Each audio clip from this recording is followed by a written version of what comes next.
প্রিয় মুক্তিকামী ছাত্র জনতা, আমরা দেখতে পাচ্ছি যে আমাদের এই অভ্যুত্থান এবং বিপ্লবের পরেই দেশে অরাজকতা নাশকতা করছে ফ্যাসিস্ট এবং তাদের দোসররা।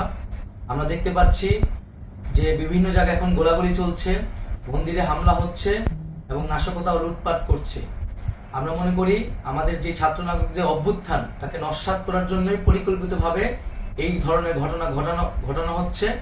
আমরা মুক্তিকামী ছাত্র জনতাকে সজাগ এবং সতর্ক থাকতে আহ্বান জানাচ্ছি এবং আমাদের যে অন্তর্বর্তীকালীন সরকার, আমরা সেই সরকারের যে প্রস্তাবনা 24 ঘন্টার সময় নিয়েছিলাম, জরুরি পরিস্থিতি মোতাবেক আমরা এখনই তার একটি রূপরেখা ঘোষণা করছি।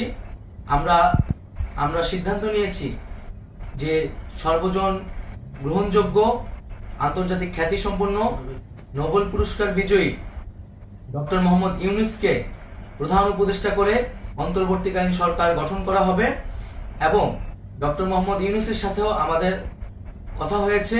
তিনি ছাত্র জনতার আহ্বানে বাংলাদেশকে রক্ষা করতে এই গুরুদায়িত্ব নিতে সম্মত হয়েছে। আমরা সকালের মধ্যেই আমরা এই সরকার গঠনের প্রক্রিয়া দেখতে চাই।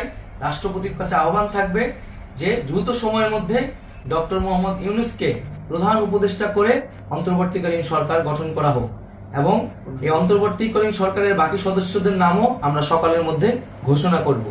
প্রিয় বন্ধুগণ, দেশে যে অরাজকতা চলছে, মানুষের জীবনের নিরাপত্তাহীনতা চলছে, সেজন্য আমরা রাষ্ট্রপতির কাছে আহ্বান জানাচ্ছি দেশে আইন শৃঙ্খলা পরিবেশ ফিরিয়ে আনার জন্য দ্রুত সময়ের মধ্যে কার্যকর ব্যবস্থা নিতে হবে এবং আইন শৃঙ্খলা বাহিনীকে সহযোগিতা করার জন্য মুক্তিকামী ছাত্র জনতাও রাজপথে থাকবে এবং অন্তর্বর্তীকালীন সরকার গঠন না হওয়া পর্যন্ত মুক্তিকামী ছাত্র জনতাকে রাজপথে থেকে তাদের যে অভ্যুত্থান, সেই অভ্যুত্থানকে রক্ষা করতে হবে। প্রিয় বন্ধুগণ, আমরা রক্ত দিয়েছি, শহীদ হয়েছি। আমাদের যেই প্রতিশ্রুতি একটি নতুন বাংলাদেশ গঠন করার জন্য, সেটিকে আমাদের অবশ্যই বাস্তবায়ন করতে হবে এবং অবশ্যই ছাত্র জনতার প্রস্তাবিত সরকার বাদে কোনো ধরনের সরকার কিন্তু মেনে নেওয়া হবে না। আমরা বলেছি কোনো ধরনের সেনা শাসিত সরকার অথবা সেনা সমর্থিত সরকার অথবা এই ফ্যাসিস্টদের দোসরদের কোনো বিটিম সরকার কিন্তু আমরা মেনে নেব না। কোনো গণবিরোধী সরকারকে মেনে নেওয়া হবে না। ছাত্র জনতার অভ্যুত্থানকারী যে প্রস্তাবিত সরকার, অন্তর্বর্তীকালীন সরকার, যেটা আমরা সিদ্ধান্ত উপনীত হয়েছি ডক্টর মোহাম্মদ ইউনূসকে প্রধান উপদেষ্টা করে এই সরকার গঠন করা হবে, সেই সরকারকেই বাস্তবায়ন করতে হবে অবিলম্বে।